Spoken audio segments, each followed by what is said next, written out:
Hello, name's Alan, welcome back to the channel, thank you very much for tuning in. I am currently sick, as you might be able to tell from the sound of my voice. However, today's build I deem not very challenging in terms of the expected run duration here, neither very challenging in terms of the amount of explanations to be made about this build, the amount of total necessary explanations in order to understand to the best of your ability how this build is supposed to be played out and how it works.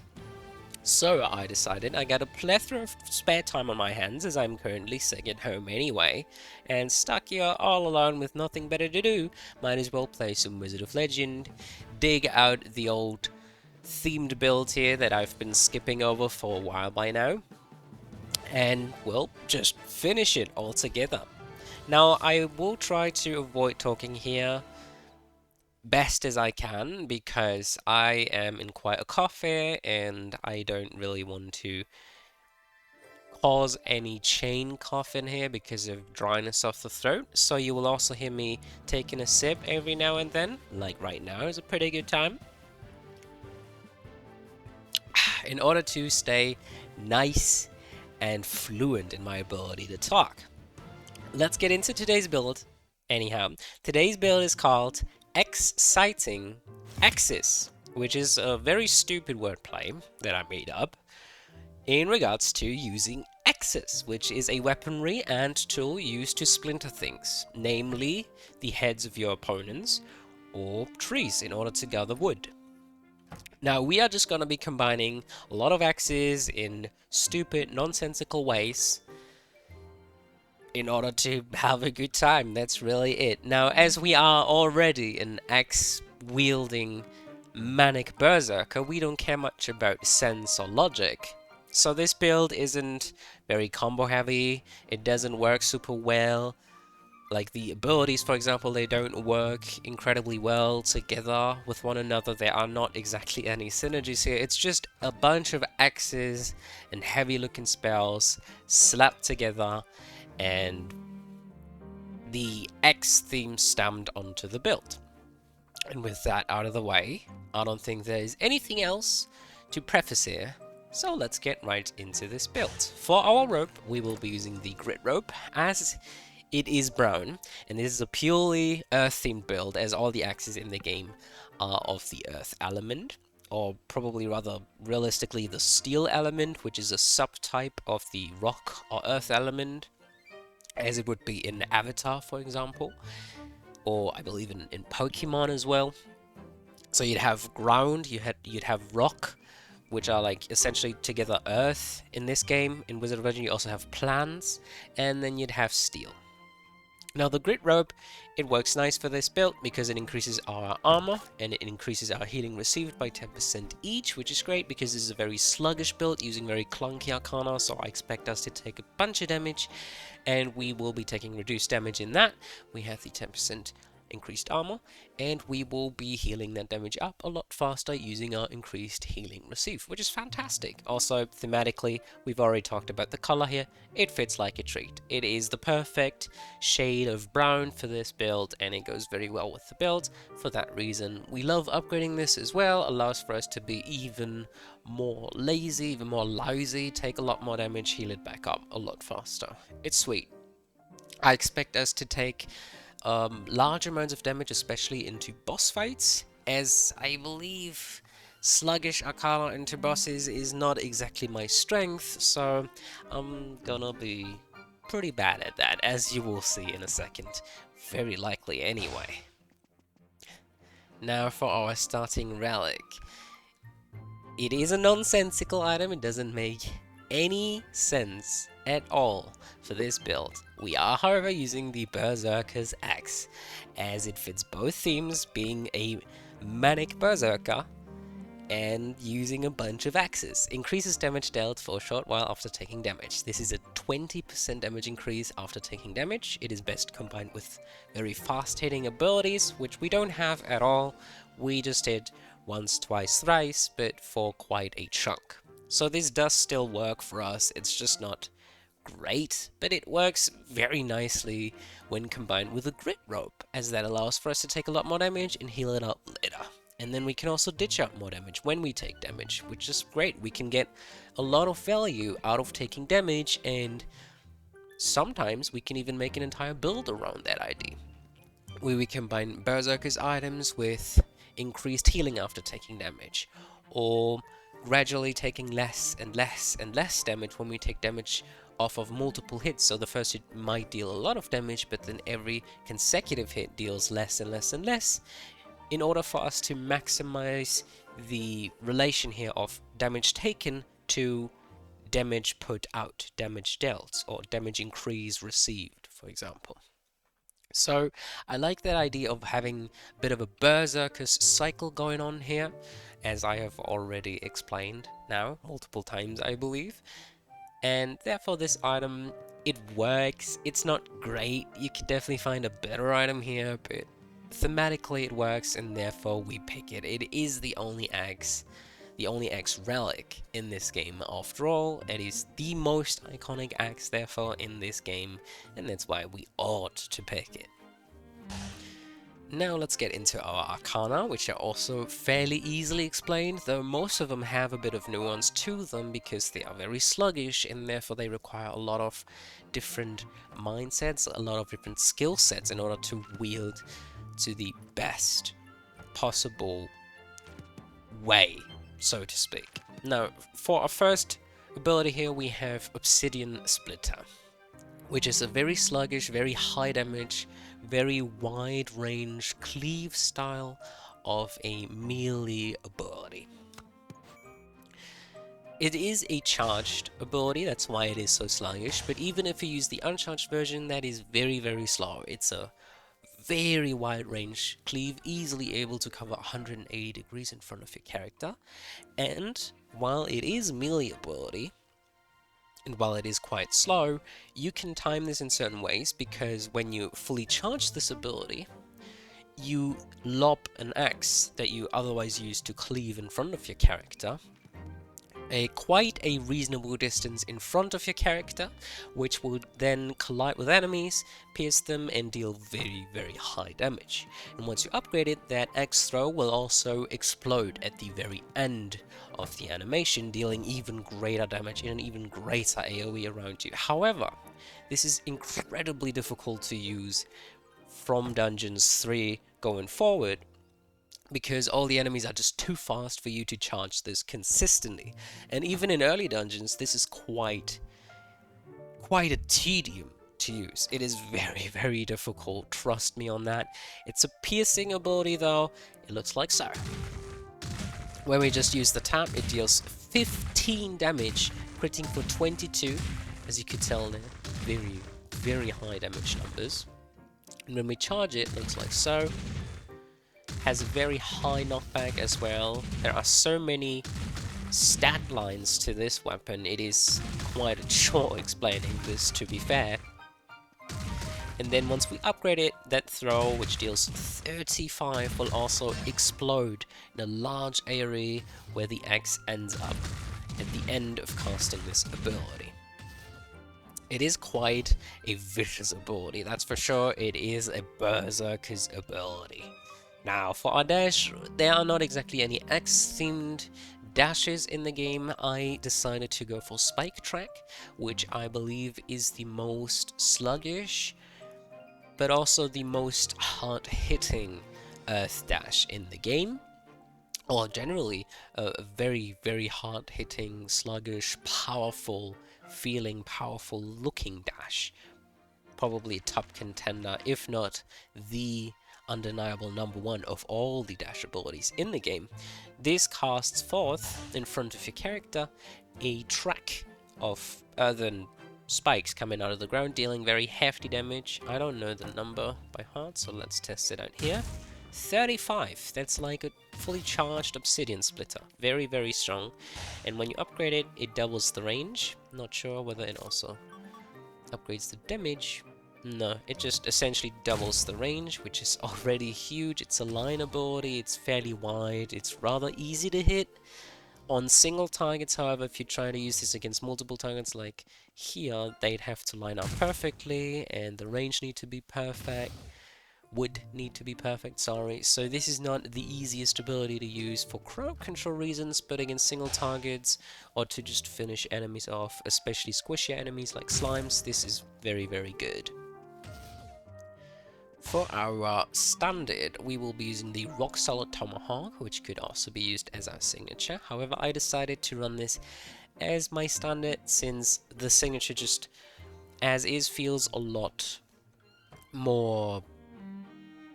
I don't know how to put this, to be frank. Rock Solid Tomahawk is an ability you don't usually run as a support ability, but as a main ability. And when it's your signature, it is undeniably the main ability of your build, and you pretty much purely focus on only casting this and ignore all the other abilities you have, as this is a very, very strong signature, which requires a lot of attention dedicated to using it, and to its cooldown, and to signature charge, and so on and so forth. So I decided against using this as my signature, and instead I want to use it as a support ability here. In case you've never seen this before, this is a rather fast ability for an axe ability, an axe themed ability, because it is a handheld axe, unlike all the other ones which look like very heavy sort of battle axes that have to be dual wielded. This is just a handheld regular lumberjack axe, so to speak. Now you can throw this and it will pierce through all your enemies, deal decent damage. It will return to you like a boomerang, dealing decent damage on the way back as well, piercing on the way back as well, and then you can keep throwing it. It's essentially a charge-based Arcana, however, not really. Technically, it doesn't have any charges, you just reuse it. It can be reused for a certain period of time, and after that, all the axes disappear and it goes on cooldown, and then you can do it all over again once you get it back off of cooldown. Now what it also does, when it comes back to you, it will circle around your character. It will orbit your character slowly, also dealing a very tiny amount of damage in your melee range when an enemy touches it. Now, since you can have multiple of these, technically, if you throw two, for example, you will throw both of them. So you throw the first out, then the second follows immediately after, and they ricochet back to you, and then both of them will start circling around you. And while they circle around you, you can still rethrow them, and then as soon as they disappear, obviously they're gone. The ability's on cooldown. It looks like so. You can tell this ability has a very, very, very long activation duration. I can reuse this forever, it feels like, and that's why it is such a large attention seeker, such a huge focus if you use this as a signature ability, because the signature upgrades this right away, and the upgrade throws not one but two tomahawks at a time, dealing reduced damage each. However, since it is essentially twice the base damage, it is still always a damage increase, and not a marginal one. It's quite a large damage increase when you increase your base damage further with items like double trouble. So this is just a nice support Arcana that we're going to be using for range mostly, and for a little bit of crowd control. As you can tell, it's quite easy to keep enemies stun-locked with this, and it is quite fun and versatile to use this ability as a whole. You can even cast this preemptively like so, and then move, so only the ricochet hits your enemies. You can only use the melee ability, so you just hope to quickly chug this, and then use the melee ability for just that tiny bit of extra damage that you needed against bosses, for example. And we're just going to be using it, so to speak, as a handgun in a machine gun based build, or a minigun based build. If the axe throw is a minigun, very heavy, very high damage ability that requires you to pretty much stand still and just boom, boom, boom into the enemy's faces, this is the handgun in that build that allows for that one slippery enemy to get through all those lines of bullets and up close to us and try to assassinate us, to just, you know, be drawn from our pocket and headshot our foe. This is so sort of an emergency tool. Whenever we need speed, this is what comes to mind. And I love it for that, and I think it is perfect fit for that. And then finally, as the heart piece to our build, we got our signature, which is an ability I have always loved, and my god, I love this even more when they remade this. This is Earthquake Axe. Such a fun ability. You hurl a giant axe in front of your character, which has two parts of damage areas to it, essentially. It's a bouncy axe that will bounce on the floor in front of your character, and then back up into the air, and then back on the floor. Now, on both bounces, it deals damage. It is kind of difficult to explain, so let's just take a look at it. Has a very high knockback. The first hitting the ground sort of moment deals 10 damage, the second deals 40. So it deals the average high damage signature ability number of 50 damage. I like comparing this to the what I consider the default good, strong, versatile, high damage signature, which is Explosive Fireball, or something like a Bolt Climber, which all deal about 50 damage. Glacial Spear as well. So this is very, very strong. This is essentially the Earth take on Explosive Fireball, in my opinion, anyway, and it feels fantastic. This is supposed to be a melee ability. It doesn't count as neither melee nor ranged or AoE. Now, in case you were curious, this does count as ranged. This doesn't count as either, it's just movement, and this counts as melee. So we have a little bit of everything, but no real focus here. We can't really focus on increasing our melee damage, for example. We have to increase the damage altogether or focus on one specific of all these abilities. So this cannot easily be enhanced. But why so? It's because it's both melee and ranged, but neither really. So in order to explain that, let's cast it again here and pay attention to its trajectory. As you can tell, these AoEs are AoE damage. Then you have the melee damage aspect, where it is the first hit right in front of your character. You have the ranged aspect of this piercing enemies and essentially pushing them back. And then just the melee aspect, again, when it strikes for the second time, so to speak, because it's not really a projectile. It doesn't really feel like a ranged projectile that would burst on the first enemy struck. No, it's just an AoE, like a comet, for example, like Dragonfall. It hits from above, and it hits a large AoE. It feels a lot more different from a regular ranged or melee ability in that regard.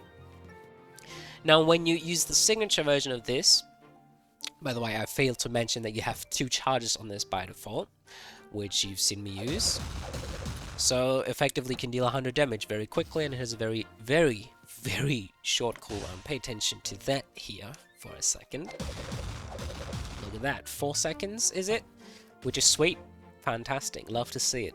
Now, when you use the charged version of this, you lob out a lot more axes. However, you have to position yourself very well in order to hit all of this damage, which is not always possible. As you can see there, or maybe not, let's cast it over here where there are no distractions. You lob out these sort of long range, large axes for a lot of damage, and a lot of small range, lower damage axes in front of your character. You want to connect all of these hits, but it's kind of hard because this ability has such a large knockback on it. Look at that damage, 190. It's not even that much technically for a signature. I would usually expect a signature to be around 200 damage plus if it's like very high damage. An explosive fireball, for example, also doesn't technically deal or achieve the 200 plus damage, but it is very strong. You know that. It is easily enhanceable when you put crit chance on it. Similar to this Arcana, the X Arcana, when you put a lot of crit chance and high base damage on this, it becomes a menace. The menace to reckon with. It is very wonky to use though. Say I use this as a ranged ability, I miss the majority of this damage. So say a boss is further away from me and I'm not the perfect distance away from them, I only deal about, well, like 80, 100 damage, which is not a whole lot for a signature cast. In fact, it might even be less than just using the 2 charges here, which I could use like so. It is really not a great ranged ability. You have to be sort of mid-range to your foes. That includes bosses, because otherwise you'll just whiff. You'll whiff entirely. It is a very, very good very feel good, sorry. Having a bit of a twist there. Feel good ability though. And the enhancement from the signature already makes this explode. It is a similar enhancement to our Obsidian Splitter, where the axe explodes just in a larger AoE around it, which is sweet, and increases the damage on top of that, which is fantastic. You love to see it. It's very, very, very fun for that reason. I believe that's the abilities. We don't exactly have any combos beside the standard dash into Axis to knock back enemies, and then just keep them in control with our abilities. We have very, very large knockback on these vicious looking, powerful feeling abilities, which makes a lot of sense. So it should, in theory, be easy to control our enemies by pushing them away from us, and coming into a splitter, and then doing this over again, but practically that's not so much the case usually, especially when you're being cornered or circled by a lot of enemies, which happens a lot, or when you're in those kind of rooms where you can't stand with your back towards a wall, so they are coming from all sides, or there are like ranged enemies that you can't really shut down because you can't destroy projectiles. Now, from Obsidian Splitter, I believe the thrown ability does destroy projectiles, but it's so slow. It's just so slow that it's very, very unreliable, specifically into rangers, which become just so fast, or even rogues. When rogues throw their projectiles, they're so fast that you can't react in time usually. Even when you get items that make your abilities cast a bit faster, you can't really expect any projectile destruction. Instead, just take damage instead using your grit robe, and then retaliate using the Berserker's axe. That's the main idea here. Retaliation for being damaged. And with those things having been said, let's get into the specifics here. Starting with the intended build playstyle. It's a bit of a juggling act between defensive and offensive playstyle. We can't be super offensive and aggressive for obvious reasons. We are very slow. We deal high burst damage, but we are very, very slow. So even if we get close to a target that needs to be eliminated very quickly, like one of the laser cyclopses, for example, we can't necessarily count on being able to kill them straight away. Even if we use a double charge into a spike check, if we are on a later floor and we don't have the greatest build damage wise, we should expect to whiff. We should expect them to still be alive and to retaliate back at us and try to kill us. So generally you want to be defensive when playing this. You can only be offensive with something like Obsidian Splitter or Earthquake Axe or your Tomahawk when need be. And that takes a while to figure out. So I tend to favor a defensive, sort of laid back, waiting for enemies to group up and then hitting them with the Obsidian Splitter, Earthquake Axe, Spike Check, whatever playstyle, which is sweet. And then into bosses, I'm not actually so sure. I don't have a lot of experience playing this. I've played this a few times over the course of a few years, so pardon my lack of experience on that. I believe into bosses the best way to play is to literally just wait out all their attacks. Maybe hit a Tomahawk, maybe an Earthquake Axe here and there where you can while they are attacking you, and leave it at that. Don't be overtly aggressive because you will regret it. You will take a lot of damage very quickly.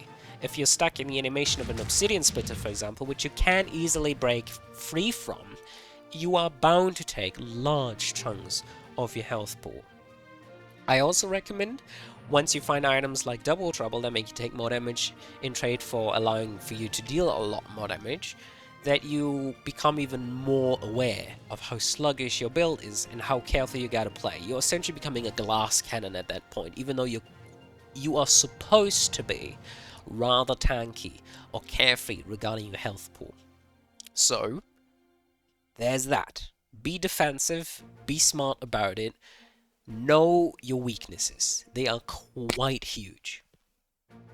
In terms of potential problems, now beside you being overtly aggressive and reckless and carefree and just dying as a reason, as a consequence of those aspects,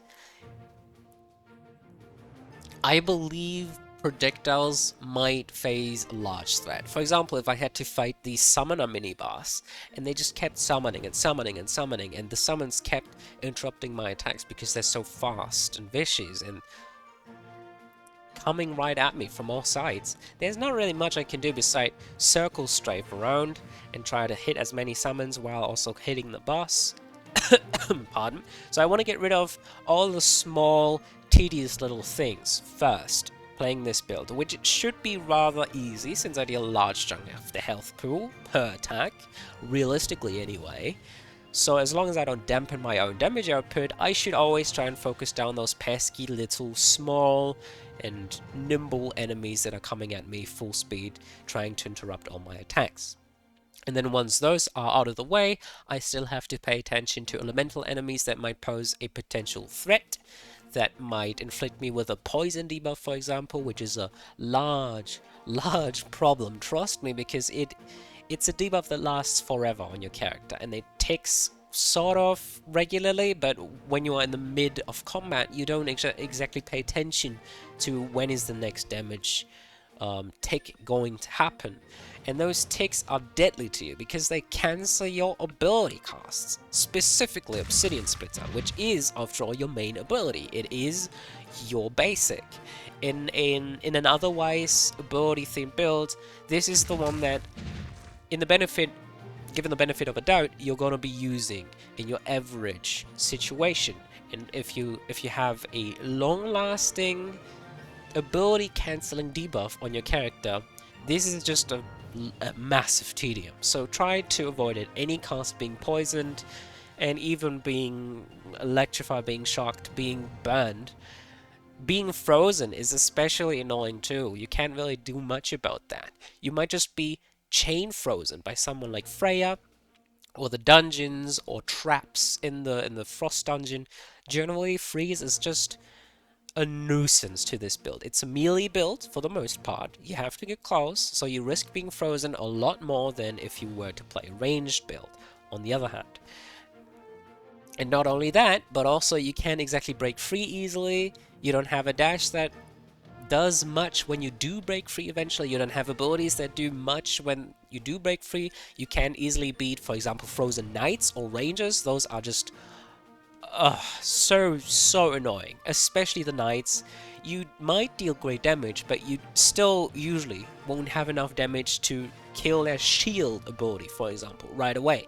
They cast large AoEs of freezing abilities. The rangers do alike. They cast abilities that strike from above very quickly, very frequently. They cast traps, and so on and so forth. So many things you can't deal with well. So Frost Dungeon, huge bummer.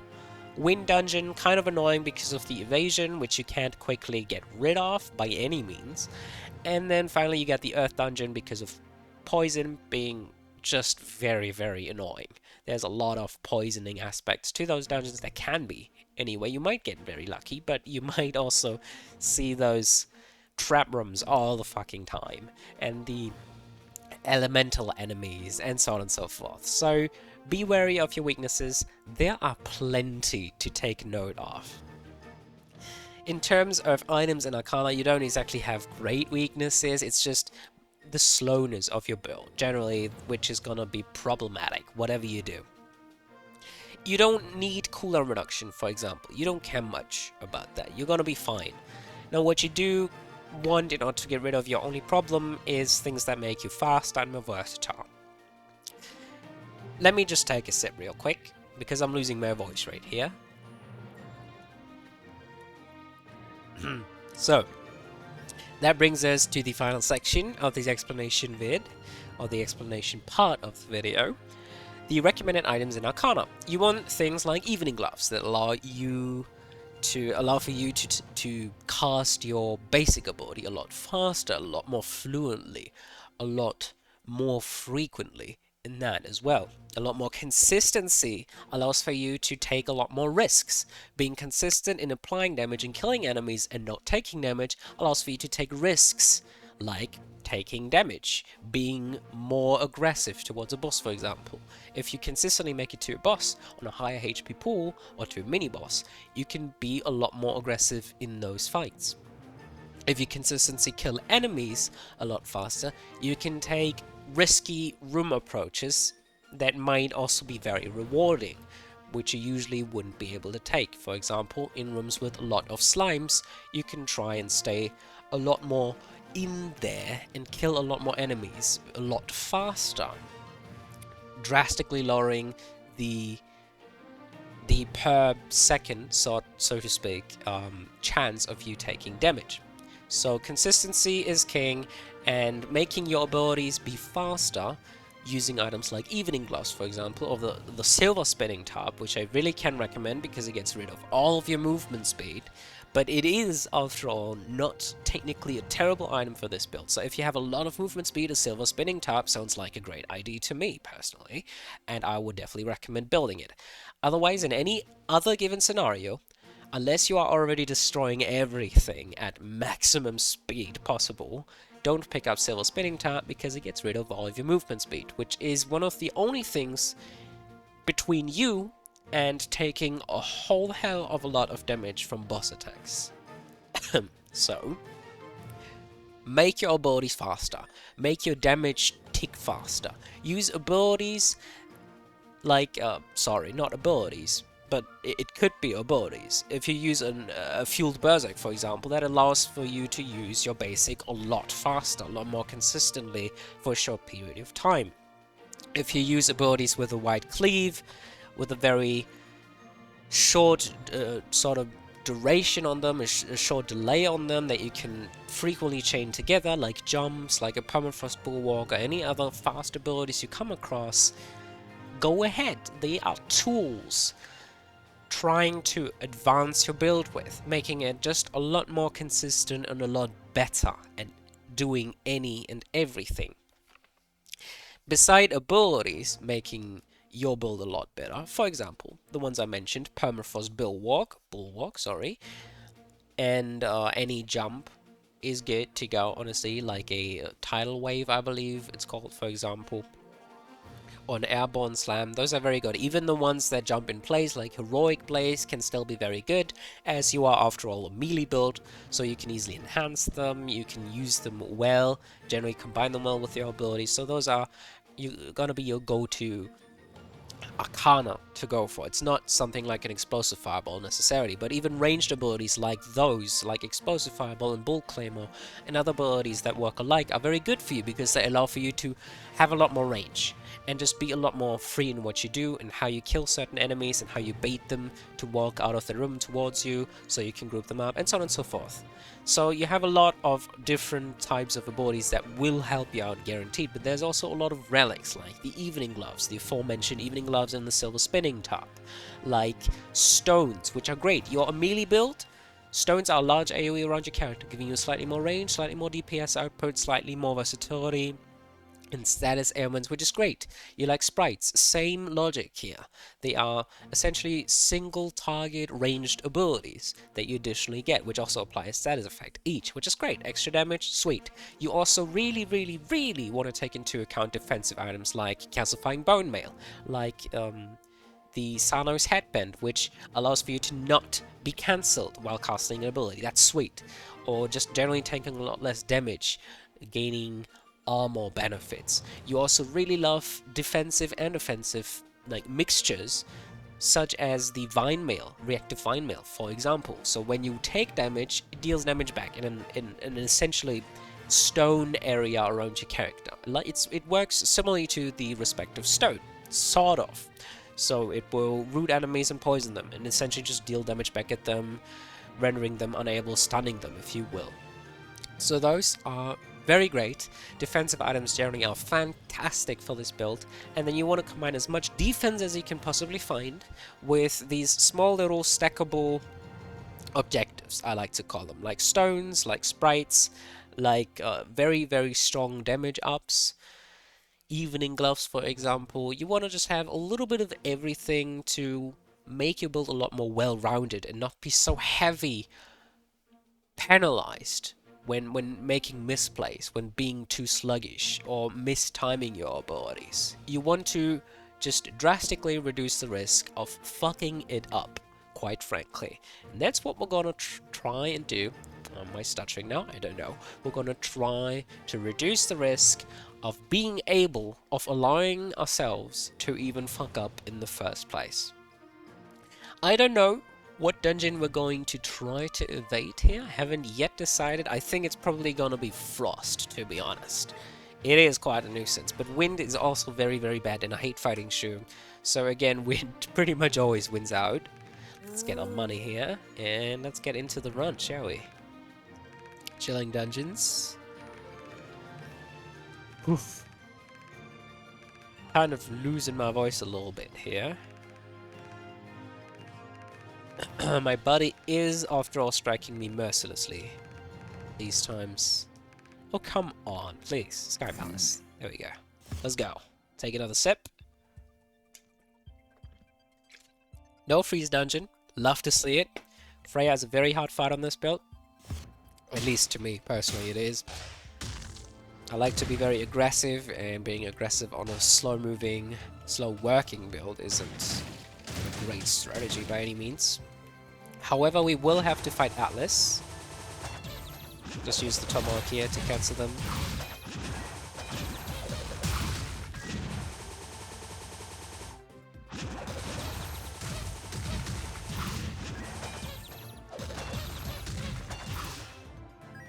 Okay.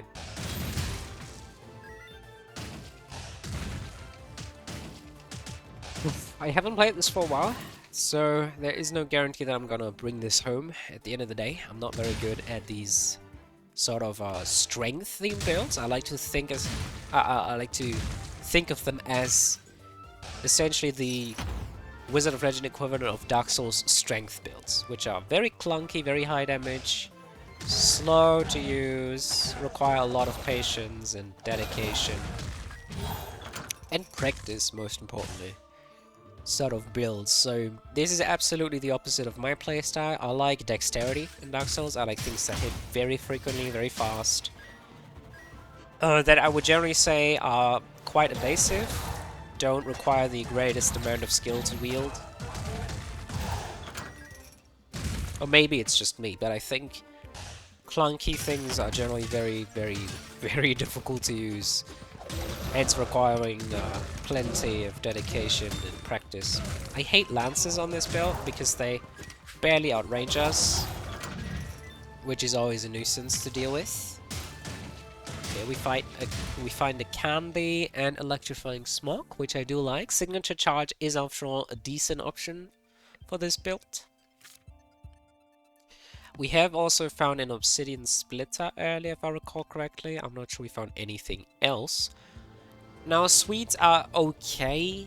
You don't use your basic a lot, though. Not nearly enough for these to be worth it, usually.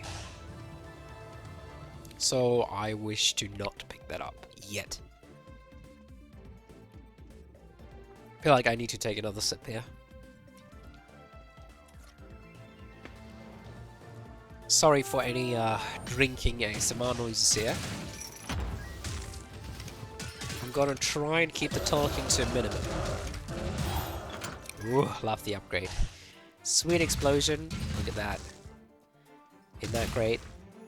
It's like a seismic slam, additionally. Very, very fun.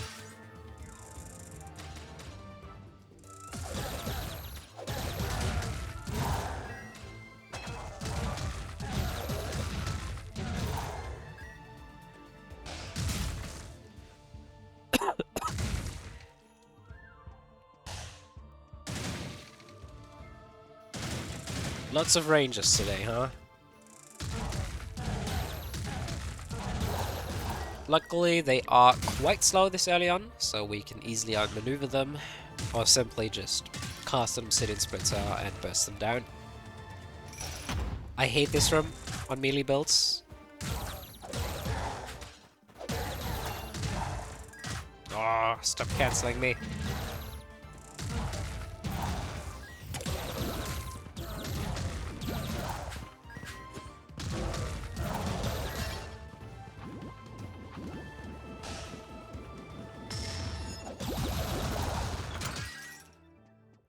Okay.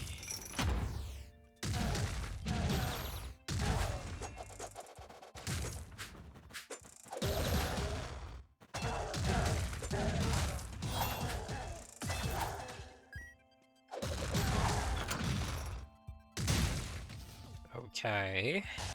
Almost done. I do wish to full clear. I will need plenty of many filling parts if I keep playing like so. Which I do expect to happen, realistically anyway. I'm not exactly in the greatest mood here, I guess. Not exactly in the greatest state.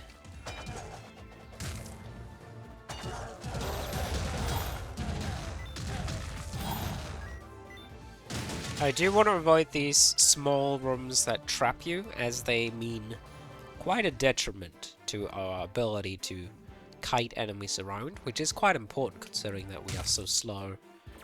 Kiting is quite a great tool. I also would love the jewelry box. That is a lot of extra healing. Also due to having the great grit robe.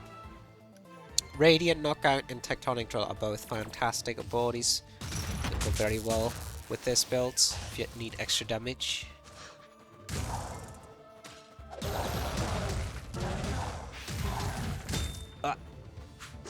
Meant to stay out of range there. You don't want to charge your cleave here too much.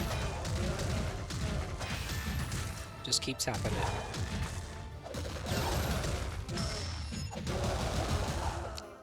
Cool. Of course we don't get enough money for the box. But that's on us because we bought this early on. As well as the Obsidian Splitter upgrade, which is quite great, to be fair though. That's definitely gonna come in handy for the entirety of Dungeon 1 and 2. At most, anyway. It might come in handy later, we'll see.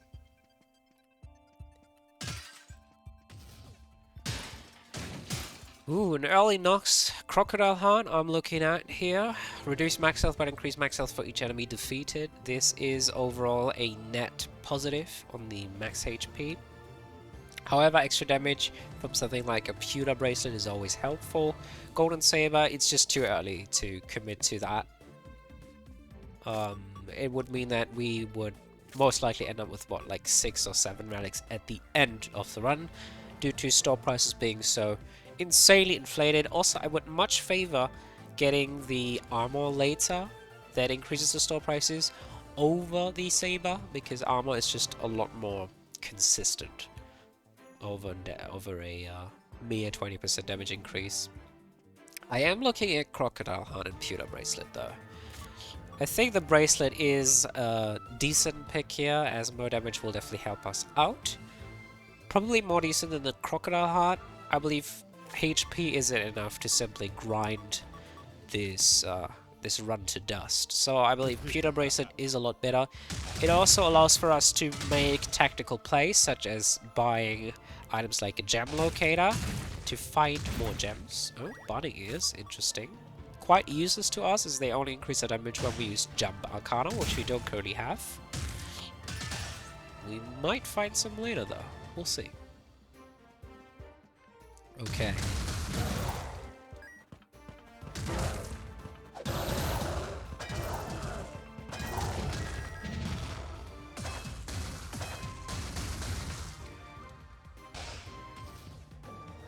Okay. Looking decent, looking decent.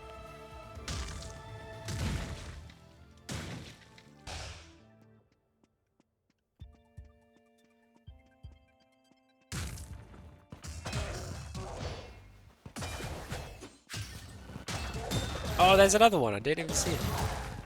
Cheeky bastard.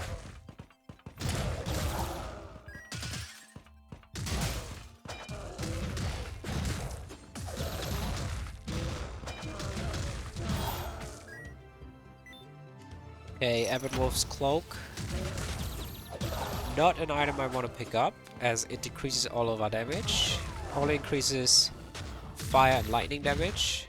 So it is entirely useless to us, as is. Ah, I didn't hit both of them with the cleave. Annoying. And I missed him as well. I was out of range there. Very, very annoying. I can't exactly do anything with the Ebonwolf's Cloak, so I'll leave it over here for now, and I'll carry it with me at the end of this dungeon. in order to potentially sell it later. We haven't seen Cremor yet, so it is very... Oh my god, I missed again. It's very likely that we will come across a Cremor over the course of this run.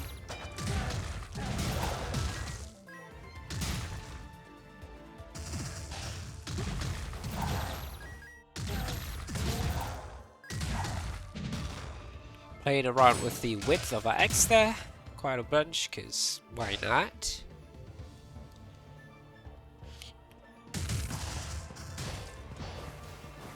Oh man. Come on, get rid of that evasion.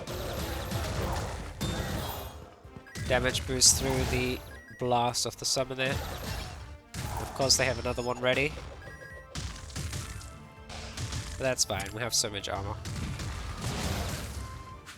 Cancel the tectonic drill there with our throw. Same here, same here.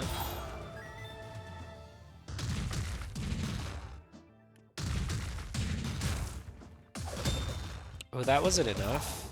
Could have sworn that was just barely enough to be out of range there, but nope.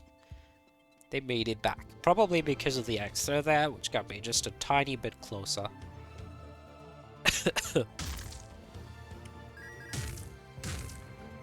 Okay. Oh, everyone's favorite room.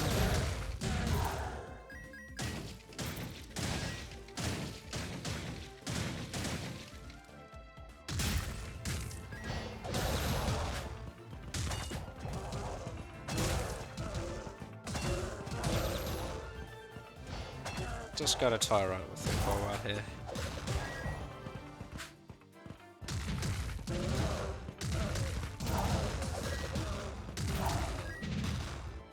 It's a lot safer than trying to beat the knights while the rogue is around. We might just spontaneously self-ignite or some shit, I don't know. Curse Eater's Vest, Reinforced Bracers. Reinforced is decent, but we only have the Tomahawk so far. Love the Sandy Shoes, those could come in very handy later. The Hyperbolic Train is also pretty good since we are pretty much always low health, at least currently. Curse Eaters is helpful regardless, right? I don't know, we shall see. I don't really want to pick up any of those just yet. Or do I? None of them are in immediate help, I believe. Maybe Hyperbolic Train is. I don't think it is, though. Doesn't this also only proc below 100 HP? I believe so, in which case it is quite worthless to us, currently. Sandy Shoes, on the other hand, very helpful. Guess I'll pick up the vest right away, because it is definitely doing something for us right away. Oh my god, he tricked me.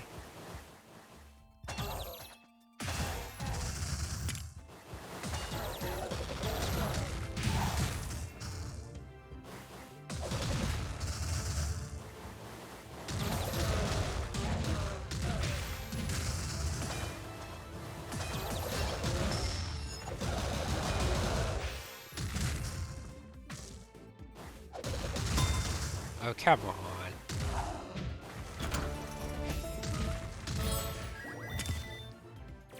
Oh, would I love the jewelry box.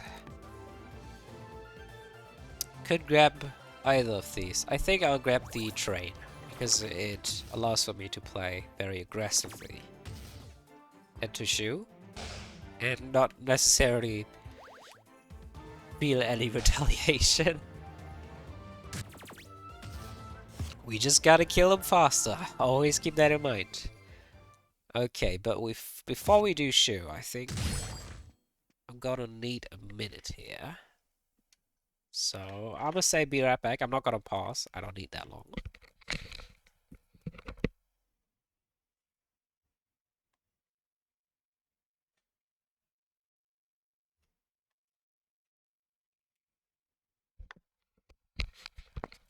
Okay. Let's go.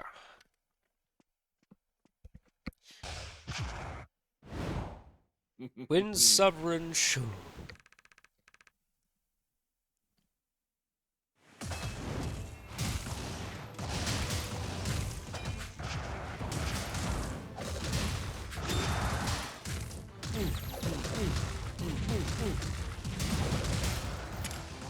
You can only ever use Obsidian Splitter about twice into a boss until they come back.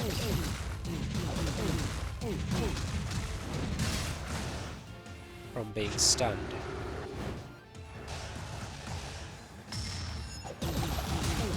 Even on bosses, the knockback is huge.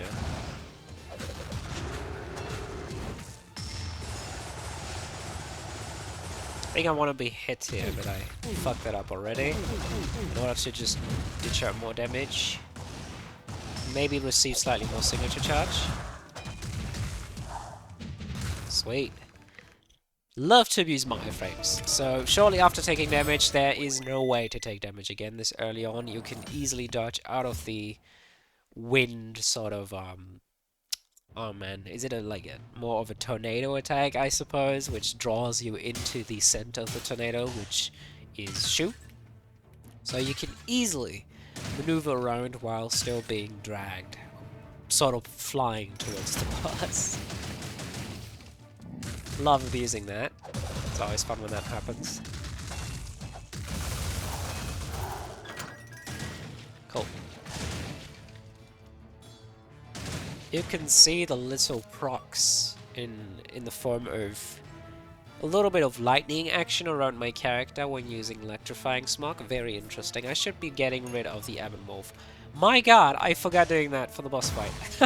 That's why I dealt so little damage.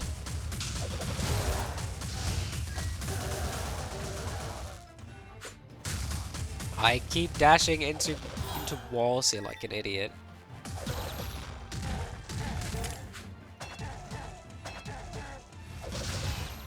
From a gameplay perspective, this is absolutely not peak. That should be fairly obvious though.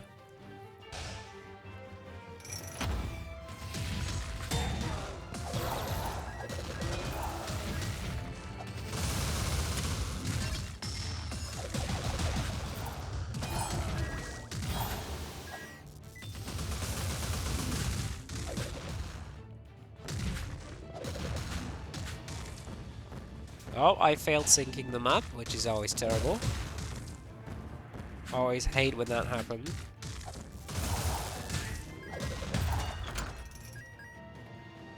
We get a Taffy. And more elemental enemies. The game's way of telling you to fuck off. Not gonna buzz off just yet, my friend. Come on. Just let me group you up. Why are you being such a nuisance today? No. Don't trap me in the corner, thanks. Fuck off. Fuck off, you bugger! Okay, how do we approach this? I think from over here. And then throw. Oh, come on. Just needed a crit there.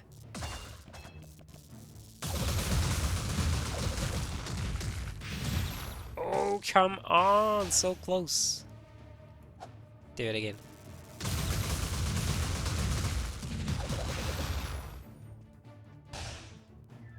Okay, it's kind of difficult to identify what deals most damage. I believe it's my signature. No, that was nothing, because I didn't have the 2 charges. I want to do this now, even though there's technically no gain. In fact, if I found a hand of Midas, for example, a glove of Midas, this is more of an anti-gain. Doing it early means you just get more, less money overall. It's just a lot more stupid. Since you can't get an item there, you only get a guaranteed Arcana, which is just, you know, not a lot. Guaranteed Arcana and a bit of money, which I could increase, but I decided not to. Why? Because I'm already low on HP and the gain Arcana might come in handy, might be fun. Might be a jump, for example, keeping me alive just a little longer. As I am struggling at least a little bit. Couldn't abort the dash there. Quite annoying, honestly, but what can you do? Besides not use it again to do that. That was not the smartest use. Mirror Shield is helpful. Love the blasting sprite. Definitely picking that up right away. Nerite Shell can be helpful. Slowing foes means they will be just as slow as you, which is very helpful. Also love the Windstone. Very, very, very good. Also love this. Upgrading a Robe is pretty helpful, but I mean, it's 100, so that's a pretty good trade. That is exactly as much as we would regularly pay for a Robe upgrade, except we'd also have to pay 100, so this is great. Is it a 1-for-1? Is it a 1-for-2? I'm not familiar with the terminology there. I think it's a 1-for-2. Not sure. It's definitely a good trade, though. I'm just not sure whether I want to make that trade. Oh, I love the Windstone. Actually very helpful on this build. We already have a lot of knockback. We have a lot of mid-rangey types of abilities. So I really, really don't mind the Windstone. I think it is a great tool in our arsenal to beat the Chaos Trials.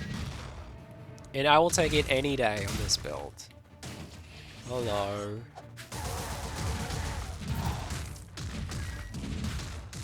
Oof. That was barely fast enough.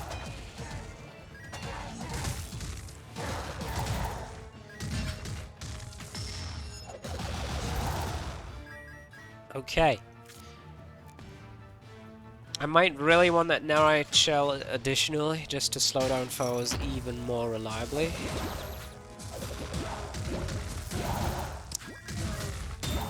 Our Stone and Sprite do slow for us already, but it's not fast.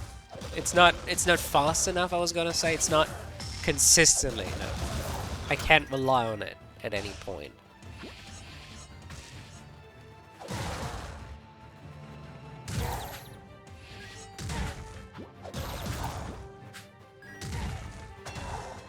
Okay.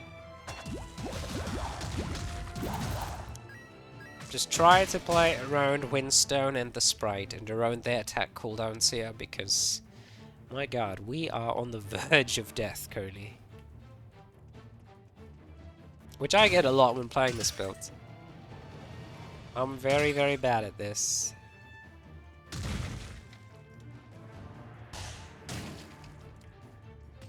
Well, let's see. Find the teleporter, find the final shot. Sweet. No decent upgrade, only an airborne slam, which would definitely be very helpful. What do we do?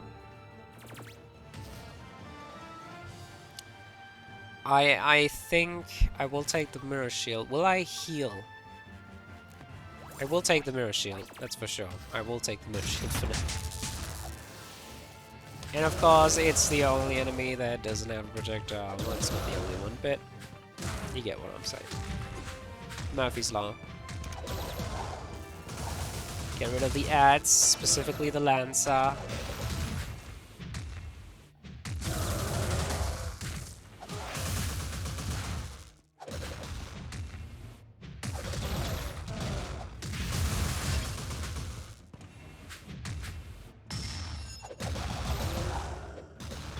Cool. No item, and we are barely struggling to get that token. Yikes.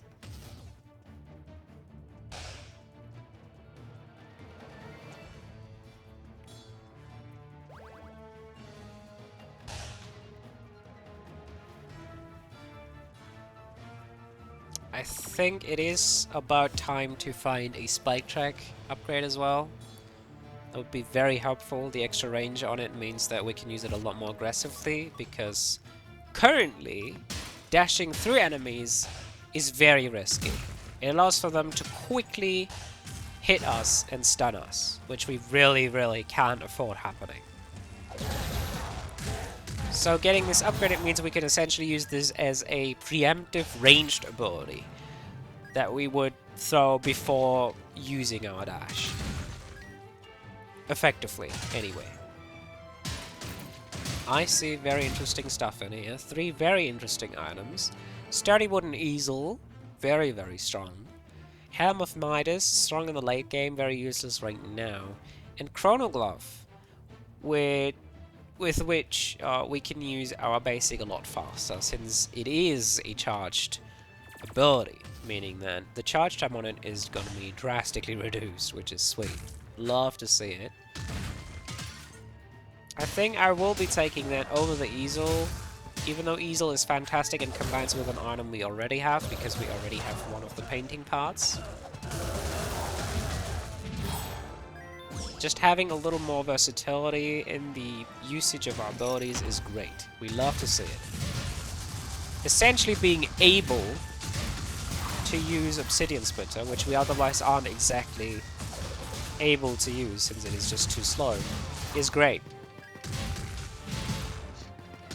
It would give us one more tool to stay alive and beat the run with. I think it wouldn't be the greatest into bosses though, since I still generally do not wish to use Obsidian Splitter into bosses.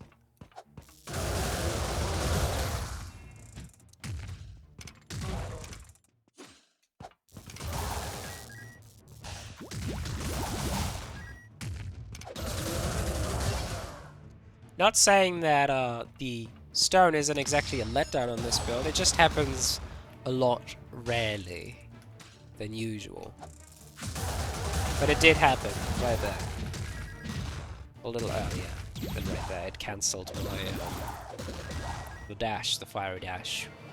Pummeling ability, whatever it's called. Well, always want to bait them out here. I really don't want to head into the room. Even though I can already see a whole bunch of enemies, it might be a trap room at the end of the day. So applying that logic will never lead to any fallacies. Or rather, it leads to fallacies. It will just never lead to any issues on that. Getting trapped into a room that seemingly wasn't a trap room in the first place.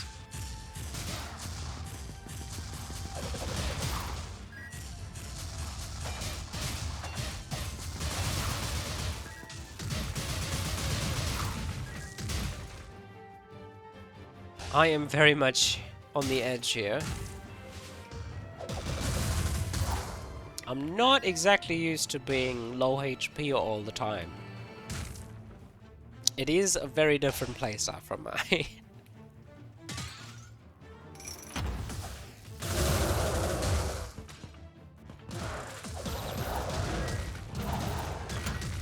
You might argue that nobody and nothing is forcing me to be on low health, and that's not exactly the playstyle of this build. But my counter-argument will be, stupidity is a pretty hard drug, and it's quite addictive.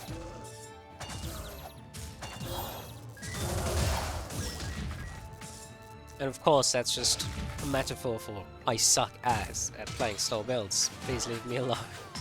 Please let me cry. I could cancel it this time. I guess you can cancel it while it's unraveling. Committing to these throws here, because I know I can cancel the arrow mid-air. Hello, Kramaya. I don't think I have much for you. I have the bunny ears, that's about it, right? I don't really wish to get rid of any of these hard-earned items except, well, the Ebonwolf cloak that I've been carrying around for a while. Love the spike track upgrade. I will definitely take that straight up. Retrieve the Ebonwolf and sell it. Now, it's always smarter to wait and fully complete a dungeon until you start selling things or buying things, because you might always find a rewards card, for example, or a Midas item that just gives you a lot more money gain.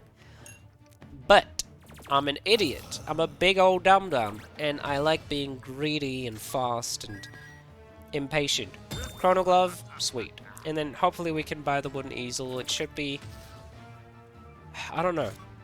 I don't know. I'm a little concerned that we might not find enough money. I believe we find about 50 here on item, which sells for what, like 40 or so. So we should, in either case, probably, presumably, have enough money. Let's find out.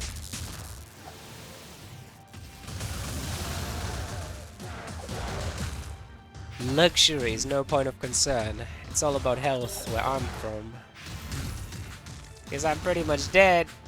And of course it's another boss without projectiles, but I can't say I'm not happy about seeing an easy boss. So yeah, thanks for that, game. I do appreciate the stomper.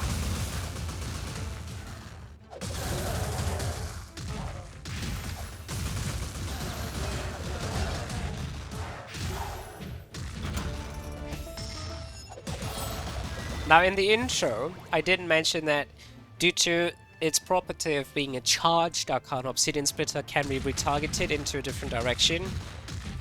And you can use items like Chronoglyph with it. But I feel like that's not a need. It's not a necessity to mention that, since you don't exactly want to use this as your main ability over the course of a run 99 out of 100 times. Even when you get candies, for example, this ability still is too slow into someone like Sura, and I personally would never play a basic attack theme build anyway, so I feel like also the retargetability, that's a word if I've ever seen one, of this ability isn't exactly super important. You pretty much always want to cast it into the direction that you use it in the first place.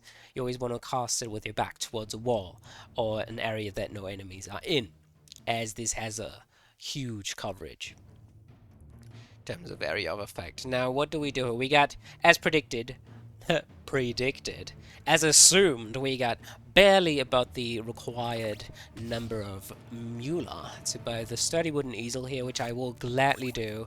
It will stack with the, what's it called? Electrifying Smog, exactly. Which is nice. Just a very strong effect as well. I think we're done here. Are we? I like the shawl, it's extra armor. I think I will be getting rid of the hyperbolic train here again. I don't think that's too helpful, as I don't intend to be on low health. I just happened to be. Or I happen to be. I'm still on low health. And that might not change, because Zeal isn't the easiest fight on this build. Believe it or not, Zeal alternating between melee and ranged abilities and generally very fast abilities means you'll be caught up in the crossfire. At least occasionally.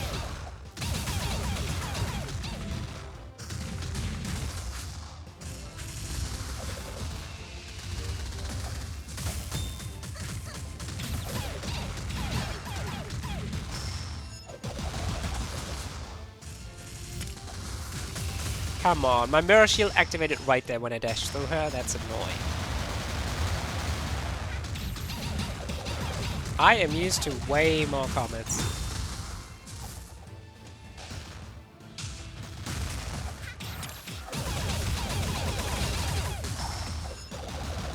Bye-bye. That was fun. Didn't take too much damage either, which is great. Mirror Shield is a very, very helpful ability. I will get rid of the Pummeling Blitz, I believe it's called. No, it's Blazing Blitz. Okay, and I will take a sip because my voice is vanishing yet again, and we still got one dungeon and an end boss to go. Here is where enemies pick up on speed, and here is where things get really risky and fucked up. And of course, it's Earth Dungeon, the poisonous, the malicious, annoying ass Earth Dungeon. I am running out of distilled water here to clear my throat, so let's try and hurry this up and bring this home. Or fail altogether, but I don't think that's gonna happen because I'm not gonna let it.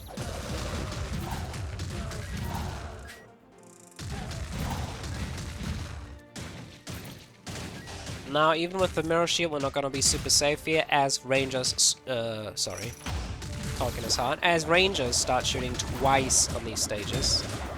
Thanks for the guarding there. Love the Chronoglyph, very helpful.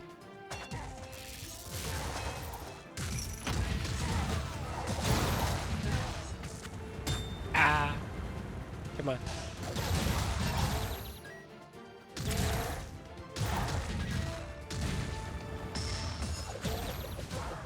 Not sure how those kind of spike tracks work, so I would prefer just dodging out of my signature charge there in order to try and dodge the ability instead.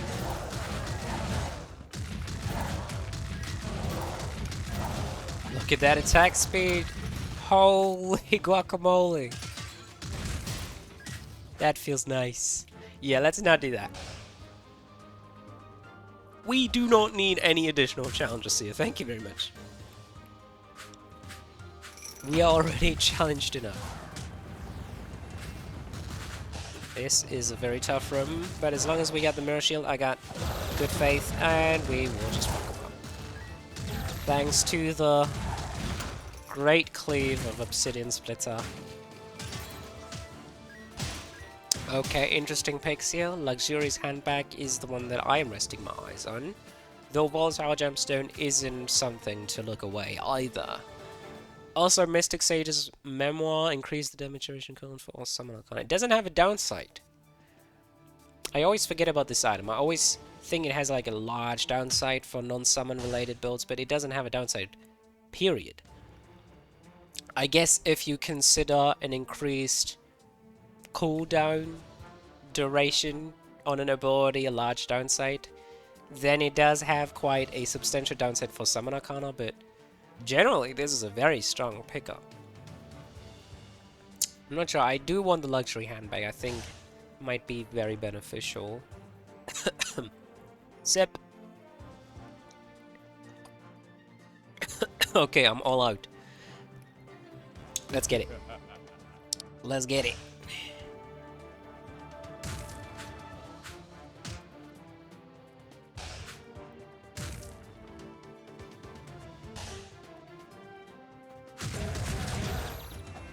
Wait, that... Oh shit. Okay, that was annoying. Whatever happened there, there was a lot of things to comprehend. I did get rooted by the ranger's ability, and something else happened, which I'm not aware of. I don't know. Probably blocked 2 or 3 attacks there. Not sure. Melee abilities start destroying projectiles.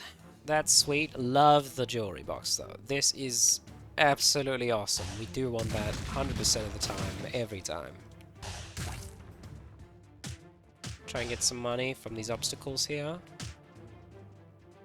Come on. Just 1 coin.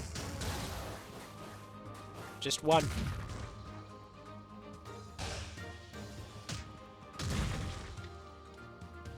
Come on, please.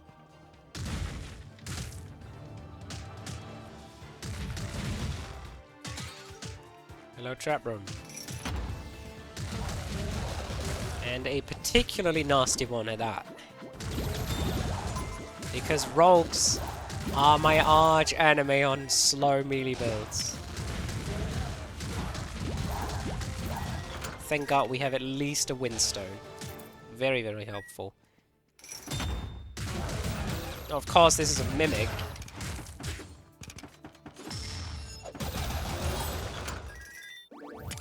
Making life just that much harder. I just wanted to quickly make my way here so I can teleport back a little faster. Of course, I'm being heavily punished in the process. But with all this armor, we can't exactly die fast. We do gradually die. We essentially decay like a zombie, but we're still alive, baby.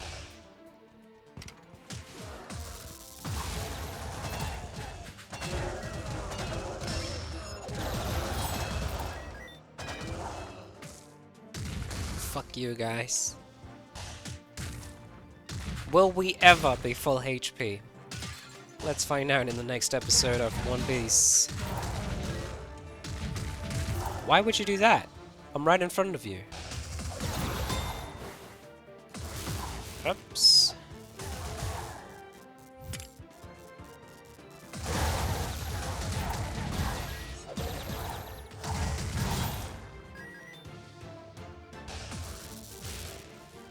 Okay, I was trying to clip there with maybe the side of the skill shot, but I failed. Now, the neat part about Tomahawk is that it also stun locks on the way back, so you can throw it into an Obsidian Splitter, and then on the way back off the Tomahawk, it will stun lock the enemy again, which is sweet. Love to see it. It's a very helpful tool. Still not enough to not take boatloads of damage per second. Playing like an idiot, but definitely helpful. Which is a nice start, right? I always prefer versatility, sustainability in this build over raw damage, because I know that I will still fuck it up having a lot of raw damage. But let's be fair, these builds are just not easy from an objective standpoint.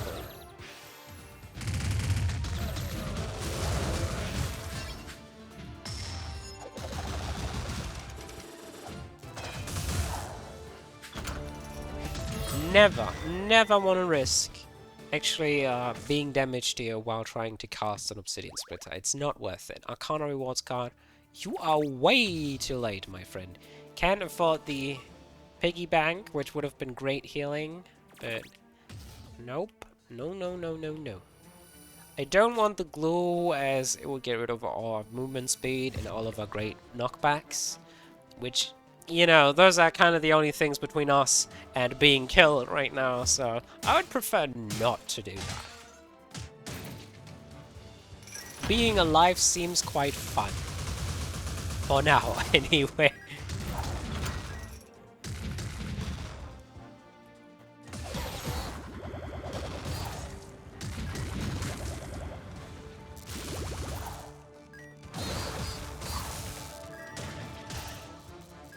I'm abusing my knowledge here that ball lightning, or whatever the hell this agent is called, does chain between enemies, so I can hit an entire room effectively using this, which is fantastic. We get a lot of damage options here, wow. Giant's Heart, Absorption Coil.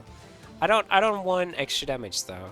Assassins might come in really handy, but we don't have the greatest crit chance, we just have default crit chance, so it's not super strong. Surefire, Absorption, these are fantastic in terms of dealing damage, though our signature is very hard to hit on bosses. Like, sorry, you have to be very close, you have to get close in the first place if you're not already. So this is not necessarily very reliable. I would much prefer getting Giant's Heart for more max health and then healing all the way up. But maybe we can find something better here. Okay, probably not. Now we do have the ability to heal at Dr. Songster. If we buy one of these unenhanced Arcana, those will be consumed, and then we can buy another healing part. We are essentially done with the floor in just one branch. There are no items on this floor, so I don't think it's super beneficial to try and keep full clearing. Maybe we'll just try and make a little bit of money and then try and bail out of here. Because, wow, this dungeon is a tedium. But if we do full clear, we could end up finding... Ouch, ouch, ouch. Very bad. We could end up finding a chest.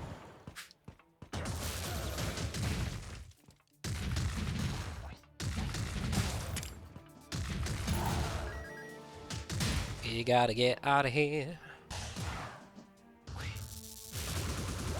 I love Grit Robe, it's so strong.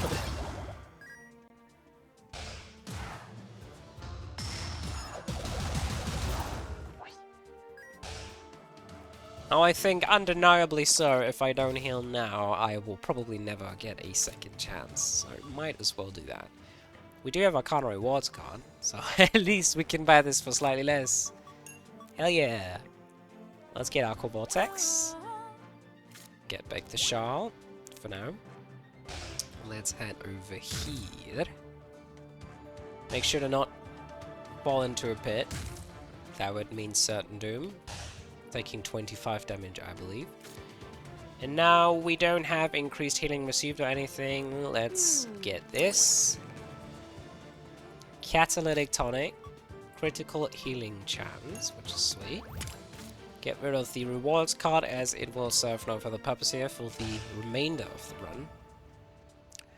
Retrieve this, as I believe this in fact affects the luxurious hand back. Slightly more damage. Or slightly tipped scales. And then hope and pray that we don't die to another slip up.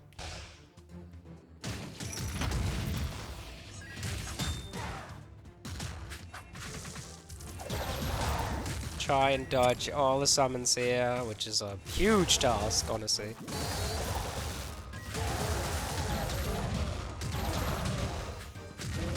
Don't overcast, because then the summons will fuck me up. By overcast, I mean overcommitting, and just casting too much. To a point where you are unable to react in time, because you keep spamming attacks. Oh, I forget they keep falling down there.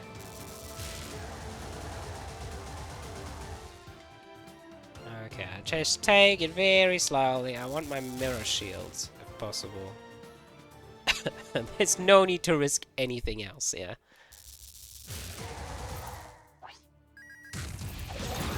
And that's precisely why I can't react to a projectile at the speed of lightning rushing towards my head. Pardon, but I'm not made for that.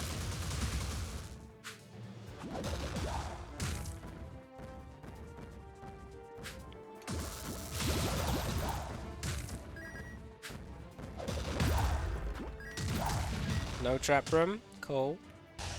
We need to find gems for healing. We could afford a healing potion at this point. Which would be fantastic. We love extra critical healing. That is fantastic. Very, very nice pickup. Hate that room, by the way. Now I do, anyway. So, thanks for that, I guess. Use our precious range to buff. Fuck you, dude. Fuck you for even trying that. Eat shit.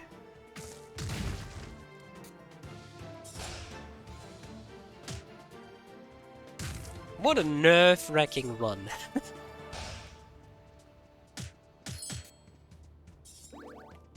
This does happen sometimes. Usually only when I play full wind or full earth. So either very slow and clunky and difficult to wield, or just very, very low damage. No sound on the puddles, interesting. Now we could get out of here, but let's try to full clear. Oh my god. The girth of Mirror Shield. Let's just keep spamming Ball Lightning, because why not? No need to jump in there. Someone died. Fuck you.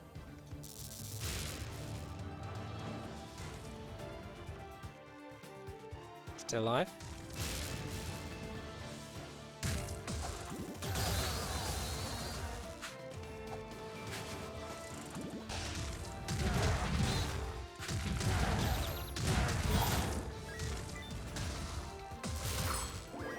Thank you. Love the crit heal there. Thank you very much.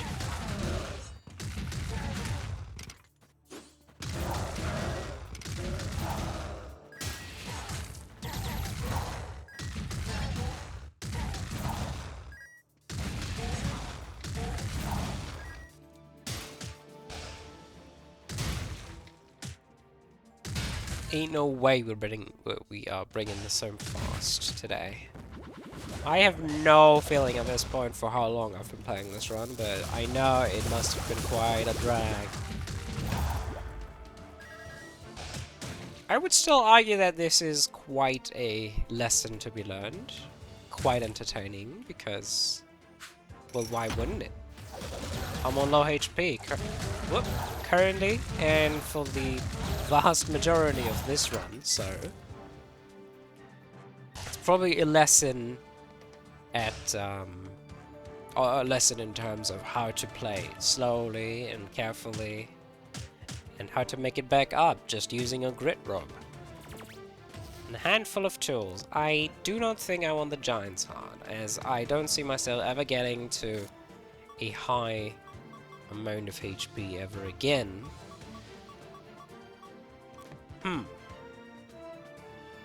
I'm in a bit of a dilemma here. I don't know. These items are all very, very good. Absorption Coil is very favorable. And also Assassin's Blade is very, very good. Let's see, maybe we find a Mimic or something. Rogue is very, very bad. We hate to see a Rogue here. It's very hard to outmaneuver Rogue. Okay, we did it though. Ranger is down.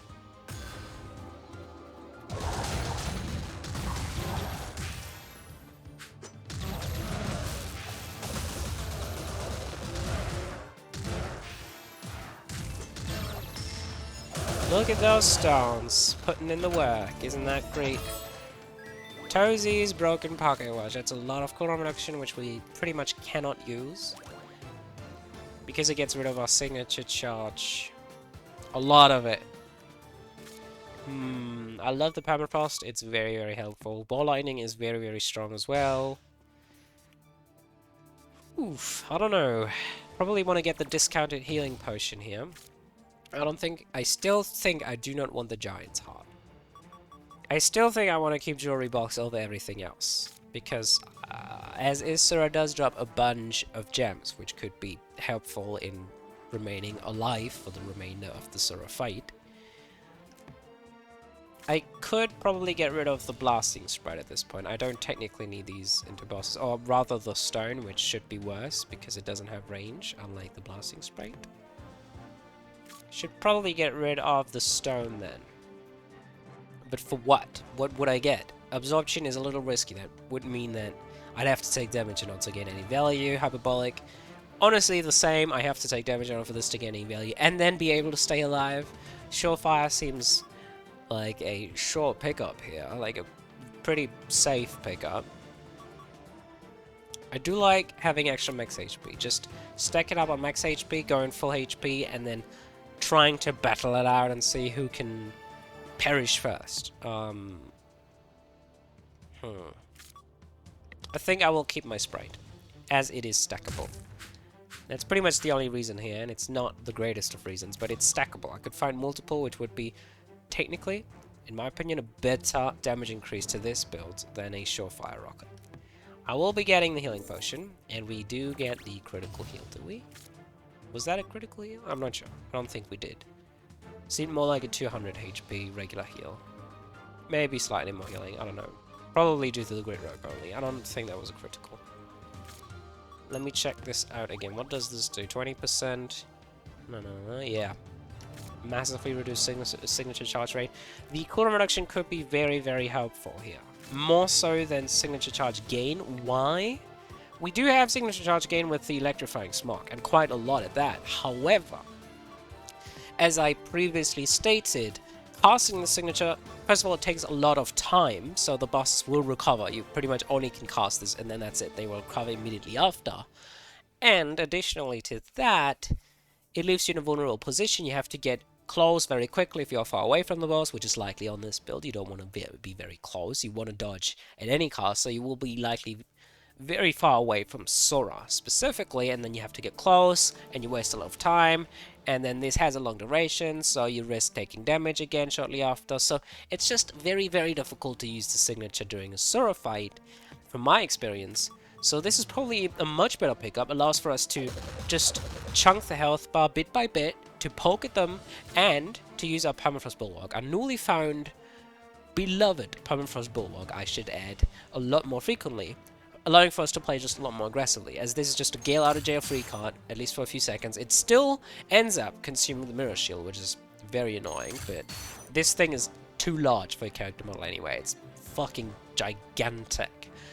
Not making this be consumed on just a random projectile coming sort of your way. Just you know, a very mediocre distance away from your character will still consume the Mirror Shield, very likely, anyway. So, I believe we should put all of our cards on Permafrost Bulwark, all of our bets into the Tozy's Pocket Watch, and trying to just see whether this works out or not. Now I do want to keep my critical healing. I can't get rid of the smog as it is combined with the easel, meaning that I have to get rid of something else here. As we previously said, the stone is a decent option, as the shawl, for example, still has a very strong effect. Armor is a lot more consistent than a stone that procs once every, well, like 10 seconds in a small AoE around my character that is likely not adjacent to a boss when it procs, or it doesn't proc nearly enough to become consistent. And other than this, I don't think we want anything else. The Assassin's Blade under different circumstances would be a great pickup. If I had a little more crit chance would be fantastic. That would mean a lot more damage with our poking abilities like the Earthquake Axe here, which is sweet. And the Surefire Rocket, Hyperbolic Train, and Absorption Coil just became a lot more useless because of drastically lowering our signature charge gain. So, easy decision on that now in hindsight, but when first seeing these items, I don't find it easy at all. Unfortunately, we didn't find a Nox that would give us a lot of armor, which is a little bit of a bummer, but we can definitely deal with. We can definitely deal with everything here. We have plenty of armor as is. But come on, I hate the dialogue on this. Let me just disable it, like in Boss Rush.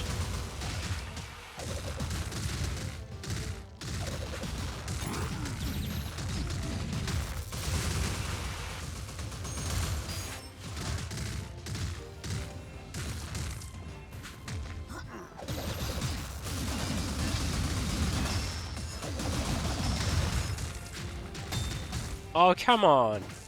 I couldn't walk there because I was right in the corner. And I walked up against the fence. Quite annoying. Definitely easily avoidable. I wasn't fast enough on the icebox there either. Again, easily avoidable. Just beginner mistakes here. I am so sluggish with the permafrost today. What is it? My reaction speed is just... ugh. And it's unupgraded, so it didn't kill that either. It would have definitely killed had it been upgraded. I'm used to running very high damage builds with a lot of cooldown reduction, usually when I play permafrost, so that's probably why. Firewall would only be helpful if we found a captain's ring, so I guess I'll pick it up. Solely for that reason, I really want to keep the permafrost. I shouldn't use it as offensively as I did there. That was quite a large mistake, I'd say. Don't rely on the permafrost just because you found it. Try and play around all of these guys and the projectile destruction capabilities. The few, might I add, projectile destruction capabilities that we do have, and then rely on our armor for the most part. Get rid of all the pesky small summons. Get rid of all the other fast abilities, like the rogue abilities. Get rid of the ranger first. Try and dodge all the jumps and range attacks from the lancer at the same time. Oh my god, I walked into the corner again. Couldn't dodge there because I was already stuck in the corner. Bad mistake from my part, honestly. Don't exactly know how to avoid doing that. Just stay away from the walls, I suppose.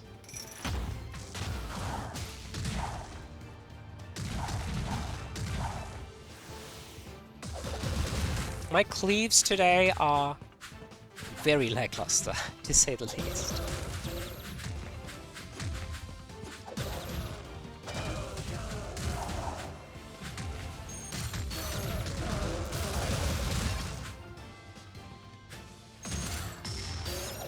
Now, in case you didn't know, you can cancel permafrost into signatures, which is fantastic. We find a Zephyr as well. I don't think that's gonna be super helpful. We do only slightly move when using this. Only on the throw, so you have to get there first to proc the Zephyr, and it's only very short duration either. And this one doesn't proc it at all, so I don't think Zephyr is super helpful, and it's incredibly overpriced at 225 for this build. Tears of Might is coming way too late. Thank you very much, game. Even then, I probably wouldn't have been able to buy many items either way, so yeah, that's fine, I suppose, in hindsight anyway. Let's get the critical healing first before moving on here. And then we can probably toss the Catalytic Tonic, even though it does still synergize with the Jewelry Box mid-Sora fight. When he pops into second phase, he does drop the gems, if I'm not mistaken. Does he still do that? I believe so. Let's find out. Maybe not, we'll see, but it does synergize with the Jewelry Box, potentially, at a 25% chance. So, not very good, not very reliable or consistent at all. However, Gaia's Shovel is very consistent. Love to see that, increasing all of our abilities damage, essentially, with the exception of Ball Lightning, which has become our 5th main damaging ability. So, very good. Love the Laze Drum. Very, very good early and in the middle of a run where you take just a lot of damage and it deals a lot of damage around you. But at this point, we are not close enough. It's the same issue as with stones, in my opinion. We don't usually go toe-to-toe with Sora. We want to stay far away, able to dodge a lot more freely and a lot more, just be a lot more nimble and flexible in what we do. So Laze Drum is not exactly a great pickup at this point, in my opinion anyway. However, the Permafrost would be a lot of extra damage and restoring the Luxury Hand back to only be positive, which is fantastic. So let's do that and move on with our day and try and beat this bitch. We can also use the Firewall to block projectiles, as it has quite a great width and destroys all projectiles, except, of course, Chaos projectiles.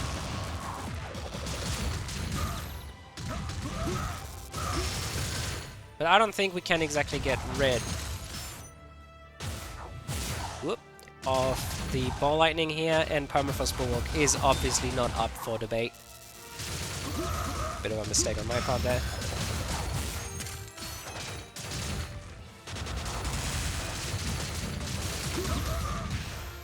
Cool.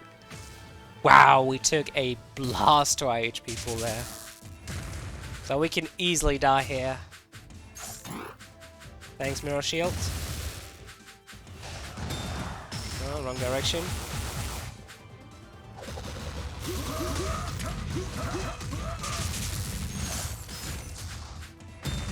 Oh, wrong direction again. That's okay. Happens.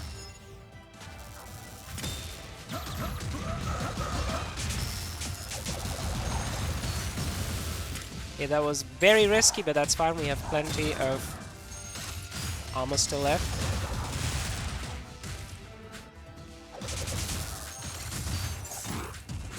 We can be very cocky here with our Mirror Shield and our other defensive abilities.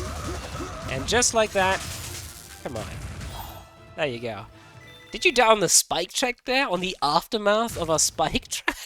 Oh my god, that was... ugh, cringe.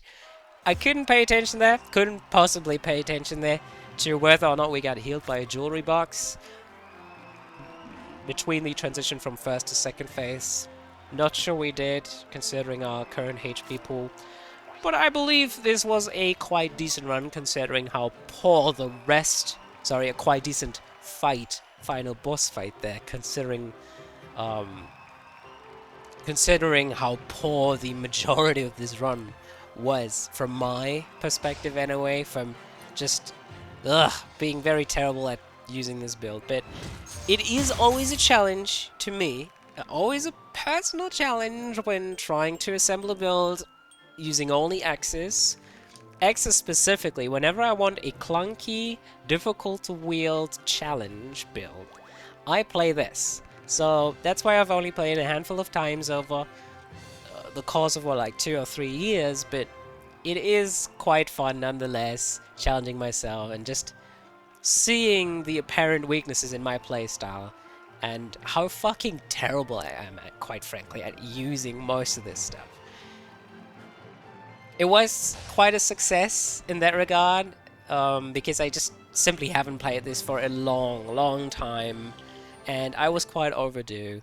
So yeah, quite an entertainment to me. Hopefully it was entertaining to you as well. I've been sitting here for way too long, and I gotta move on and do something productive now. But most importantly, gotta get some new water to take a sip, because I haven't done that for way too long here either. It was quite a blast. I'm glad I could bring this home with the power of making what I believe are smart decisions regarding items. Now, we didn't get the greatest items, but thanks to at least the pewter bracelet and the luxury handbag, we had the slight bit of a chance, a little bit of hope in the distant future to look forward and up to, that little shining white light that we can work towards. And we did it. We made it. It's great. We achieved full maximum HP at some point. 530, we got all of it full, at least for a brief moment. I hope you enjoyed this video.